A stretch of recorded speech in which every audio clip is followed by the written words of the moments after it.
FBI and CIA agents, what's something that you can say without having to eliminate us? Story 1.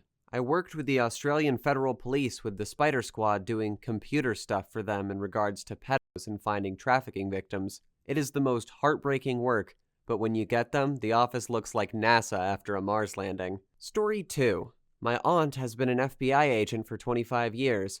The only thing I know about her job is that she's an office administrator, but her information went public somehow when she was part of the team that investigated the Mandalay Bay shooting in Las Vegas. Someone found the name and address of most of the agents that worked that scene and put it up online. Not sure why. She also took me and my family on a tour to Las Vegas FBI headquarters about 15 years ago. One thing interesting that I remember about the building is that all the doors were floor-to-ceiling 9-foot doors. Thought that was weird. Story 3. My dad worked for GCHQ in the 80s doing voice recognition, and he can't say anything more for a decade more. The way they can recognize you by Siri and Google today was being used in the 80s, just a bit slower. Story 4. Not an FBI or CIA officer here, but my sister is a district attorney, and over the years she has prosecuted a number of animal cruelty cases. This led to her having an ongoing partnership with the FBI for the last several years. It turns out the FBI started tracking animal abuse cases about 10 to 15 years ago due to the incredibly high correlation between abusing animals when you're young and becoming a serial violent offender as an adult. Story 5. Met an old, retired CIA spook at a wedding reception. The spitting image of Colonel Sanders. He was amazing. So I asked him, I don't want you to tell me anything you can't, but I'd love to know, when Kennedy got killed, what was the talk around the water cooler in the office? He didn't halt or pause to think. Hell, we all thought Johnson did it. Story 6. My high school girlfriend worked for the National Reconnaissance Office after college. At the time, they were responsible for analyzing the nation's spy satellite photos. She told me 2 things. There's a special garbage chute for classified materials. It's in the hallway. When you are new, as a hazing ritual, they tell you have to shout your badge number down the chute before throwing in any materials. This is hilarious. She wouldn't tell me anything about the resolution quality of the spy photos, of course, but she did let it slip that because Russian sailors will sunbathe nude on the decks of their submarines in the Black Sea, several women in the office would pin those photos up in their cubicles as cheesecake beefcake photos, so a few decades ago, US spy photos could resolve Russian penis. Story 7. Brian Bendis, creator of Miles Morales, author of House of M, etc., has a story about doing a talk at GBCI at Langley and being told to wait in a break room, not allowed to have his laptop, phone, his own notebook or pen, but was supplied with a notebook when he walked in that'd be reviewed when he left. A young analyst walks in for coffee, sees him sitting there, recognizes him as famous comic book author Brian Michael Bendis, and starts to react like a fan.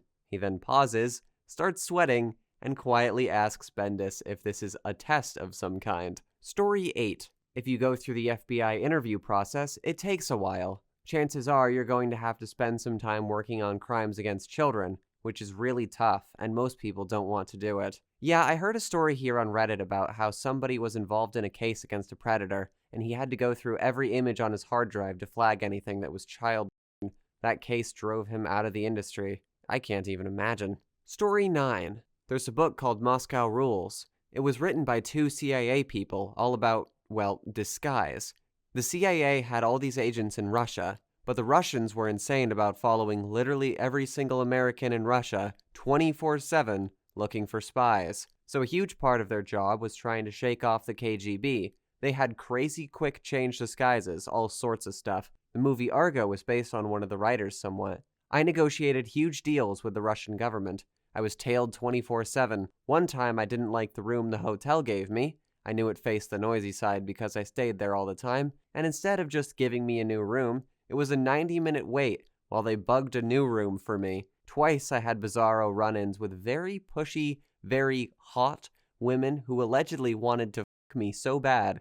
Even if I was straight, hot in Russia is a mix between a Bratz doll and a hooker, so no thanks. Story 10. I have a relative that retired from the NSA a few years ago. She has talked about a few things in generalities, nothing specific. Among them, you will see things that entirely change your view of the world. People go in there all the time with lofty goals of changing things, and within months, those goals are mostly gone. Still, if you want to change things, you work for the agency. If you just want to make money, You work for a contractor. No one cares what contractors have to say. Most people that stay long enough will do a tour in counterterrorism. Many people transfer out after a few months, and the average stay is 2 years because of the visuals. Those who stick around for a long time often change for the worse, and many struggle with mental illnesses, become alcoholics, get divorced, and generally lead miserable lives, with their work their only reason for continuing. Alcoholism in general is rife in the agency. When you cannot speak to anyone outside the agency about your work, it becomes nearly impossible to confide in anyone close to you. Even if you have close work friends or family, you have to be careful about what you say because not everyone is read into every program. 2 people can sit next to each other in the same office, working on the same subject for months, and never talk about it with each other, even though they're close friends outside of the agency. So people turn to the bottle. Her husband worked for a different government agency and also had a top-secret SCI clearance, but she couldn't talk about her work with him, nor could he with her, but he didn't involve the intelligence community. The agency employs psychiatrists who are cleared to be read into almost any program. Going to them, though, is often seen as a mark of shame among other agency employees, so they are not used nearly as often as they should be. She told me most of these things while trying to recruit me. She believed that I should go in knowing what to expect. I eventually declined to apply. Story 11. I don't know if I'm allowed to say it, but a mentor who definitely wasn't supposed to tell me used to be a white hat for the FBI. Apparently, all he did was search for pedophiles by tracking child pornography. He said he didn't stay for very long because it was messing with his mentality. Story 12. My college roommate was trying to get into the FBI or CIA. She ended up with a job offer. She's the one person I know who could actually work for the FBI or CIA. She would wake up at 4 a.m. for a 15-plus mile run alone. She would choose to not eat after 8 p.m. to work on her self-control. She got all homework and stuff done before 5 p.m. every day and would study for her 2 language classes on the weekend. She was crazy diligent and had no social media. She never wanted to be photographed either. My brother is big into IT shit and scrubbed himself off the internet somehow and showed her how to do it. Story 13. Operation Ivy Bells was a plan to tap Soviet communication lines. The cover story they used was that they had divers diving down to recover fragments of a new Soviet supersonic anti-ship missile. The communication line tap was a failure due to a spy. However, the dive team successfully recovered all fragments of the missiles from the Soviet weapons tests. The US was able to reverse engineer one and subsequently learned they were radar-guided only, and the assumed IR guidance did not exist. Story 14. 2 family stories, even though this will probably get buried. 1. My father's uncle told everyone for his entire life that he worked at a button factory. It was only revealed after his death that he, in fact, worked at a missile factory and assembled the gyroscopes for the guidance in missiles. 2. We always knew my grandfather worked for the government at the Pentagon. We never knew exactly what he did, but every 6 months or so he would call up to talk to my mom. The conversation was pretty much always the same. My mom and grandfather would catch up for a few, then it would turn into, "So I have another clearance upgrade coming up. You will probably get a call like always. Just wanted to give you a heads up." Surer than shit, a week later some government agency would call up, it was always a different one, and ask for my mom. They would ask a bunch of questions and that would be that. When he died from Alzheimer's, at his funeral, 4 men in black suits attended and no one knew who they were. After the burial, they approached his widow and handed her a plaque with 17 government agency symbols on it. Turns out he was responsible for interagency cooperation and training. He basically got everyone to talk to and teach each other. Now his son works for them. Doing what? We don't know and don't ask. Story 15. Not CIA, but have worked with and know guys in intelligence. Most of the intelligence we get is from OSINT, open source intel, i.e. news articles, press releases, news networks, and government announcements. Most people think that everyone in intelligence is some James Bond or Jason Bourne type of individual, when in reality, the majority of analysts sit at a desk and go through news articles all day. That said, that's not the only method we have to gather intel, but it is where most of it comes from. Even analysts that are using other methods, such as GEOINT, IMINT, and SIGINT, spend their days cropping images for minute details or replaying and monitoring the same signal over and over again. Story 16. I once rented out my old farmhouse to a family. They paid the rent every month, and other than not mowing the lawn to save their life, I didn't think anything bad about them. That all changed when the DEA called to inform me that my renter had been murdered in Mexico and was asking my permission to search their property. Well, it turns out I had unknowingly rented my house to the Mexican mob, and they were using it as a safe house. It all fell apart for them when 2 of them got caught with a duffel bag full of meth. My renter had to go back to Mexico to visit his mother and was promptly murdered. Let's just say I no longer am a landlord and never will be again. Story 17. Want to work for them? Prepare to do a fair amount of paperwork. The form will ask for each of your employer contact information of friends, your history of addresses, etc. They will then send an agent to interview a number of these people. Next, you have to take a psychological exam and be interviewed by a psychologist. Finally, you'll have one last interview with a polygraph and a professional lie detector. Story 18. I talked with some CIA recruiters towards the end of college, and most applied earnestly after a large group Q&A, and then a much smaller one. The thing that stuck out to me was that the guys said most CIA agents are out of shape and have limited combat training with guns or hand-to-hand. They made it clear that it's the military that uses force. If confronted, they were trained to immediately surrender, or to drop their bags and run if possible. Story 19. If you apply for a job at GCHQ, MI5, MI6, Filingdales, etc., they will talk to every member of your close family, and if any minor red flags come up, you might not get the job. And also, if you are Chinese, Russian, North Korean, etc., I think that it probably goes to a grandparent or great-grandparent being from that country, you will not even be able to apply. Source: Stepdad was an MI6, and fun fact, if he wants to go to certain countries, e.g. Israel, he has to ask permission from the MOD to travel there. Story 20. When I applied for a clerical position with the FBI, someone on the subway unaccountably sat next to me and asked if I'd write to her son and persuade him to apply to a school for the deaf. I'm deaf myself. How could she have known I was? So I wrote a letter. She and I met for dinner, then we went our separate ways. I've always wondered about this. Story 21. Not either of these things, but I've had a clearance so I can weigh in a little. 2 things. Firstly, most secret shit happens right in front of people's faces under the guise of being normal everyday stuff. Secondly, properly secret programs and operations are never named in any way that indicates what they are actually about. They're generally just 2 words chosen at random that would rarely come up in a normal conversation. Stuff like cracked gorilla, which I just made up off the top of my head. So when people talk about classified stuff and its name is super topical, it's either very, very old or a nickname at best.